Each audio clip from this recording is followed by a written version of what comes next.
झेंडावंदन सोहळ्याच्या कार्यक्रमाचे अध्यक्ष श्री जाधव सर प्राचार्य, मुख्याध्यापिका डुडवर मॅडम, शिक्षक बंधू भगिनी, माता पालक व पालक वर्ग तसेच माझ्या विद्यार्थी मित्रांनो, आज 26 जानेवारी 2026 पहिला प्रजासत्ताक दिन हा 26 जानेवारी 1950 रोजी दिल्ली येथे झालेला होता।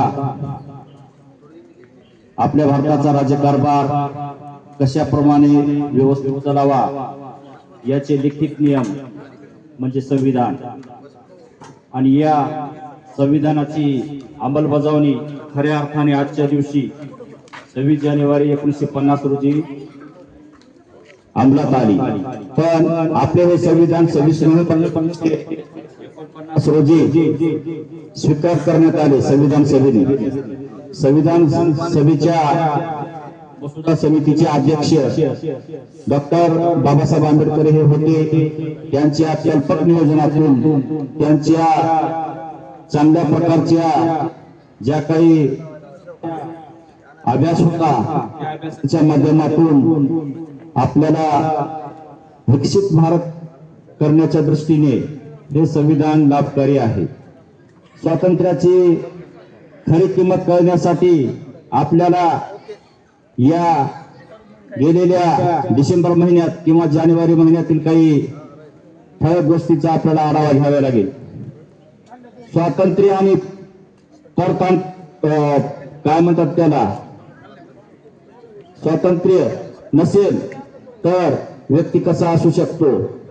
अमेरिकेचे राष्ट्राध्यक्ष श्री डोनाल्ड ट्रम्प यांनी व्हेनेझुएलाचे राष्ट्राध्यक्ष व त्यांच्या पत्नींना अवघ्या 30 मिनिटांमध्ये त्यांच्या राष्ट्रात जाऊन जे काही हजारो किलोमीटर लांब होता अमेरिकेपासून, त्यांना बंदी करून त्यांना अमेरिकेत आणलं आणि अमेरिकेमध्ये न्यायालयीन खटला दाखल केला।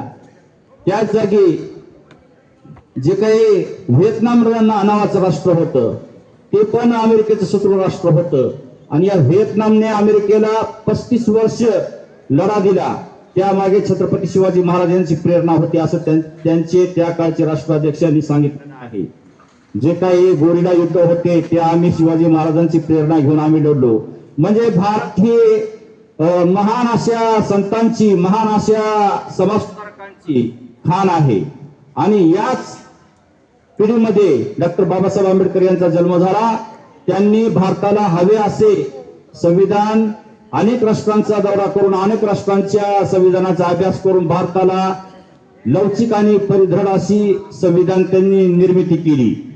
या संविधानाची गरज काय होती? खऱ्या अर्थानं भारतासारख्या अनेक भाषा बोलणाऱ्या, अनेक प्रदेश असलेल्या, अनेक प्रकारचं हवामान असलेल्या, अनेक प्रकारची प्रदेश संस्कृती असलेली, अनेक वंशाचे लोक असलेल्या या भारताला एका जागी राष्ट्रीय एकात्मतेच्या धाग्याने बांधून ठेवण्यासाठी जी काही कल्पक बुद्धी लागते त्या कल्पक बुद्धीचा पुरेपूर वापर विश्वमानव महामानव आदरणीय डॉक्टर बाबासाहेब आंबेडकर यांनी केला।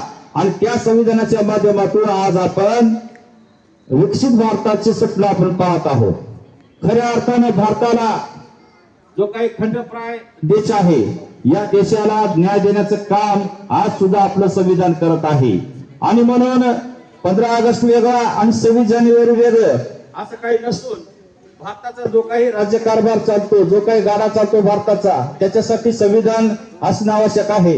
विद्यार्थी मित्रांनो, आपल्या घरी सुद्धा काही अलिखित नियम असतात, गावाचे अलिखित नियम असतात, गल्लीच्या अलिखित नियम असतात, शहराचे अलिखित नियम असतात, राज्याचे अलिखित नियम असतात, राष्ट्राचे अलिखित नियम असतात। त्यानुसार आपण चलतो म्हणून आपण व्यवस्थित राहतो। भारतासारख्या मोठ्या राष्ट्रासाठी एका संविधानानुसार राज्यकारभार चालतो। लोकसभा, राज्यसभा, विधानसभा, विधान परिषद, जिल्हा परिषद, पंचायत समिती, ग्रामपंचायत यावर ज्या काही पंचायत राजमध्ये जे काही लोकप्रतिनिधी निवडून जातात ते 26 जानेवारी 1950 रोजी जे काही आपण भारतामध्ये अंमल केला संविधानाचा, त्याच्याद्वारे आपला हा भारताचा अगदी गल्लीपासून ते राष्ट्रापर्यंत आपला गाव कारभार म्हणा, देशाचा कारभार चालतो।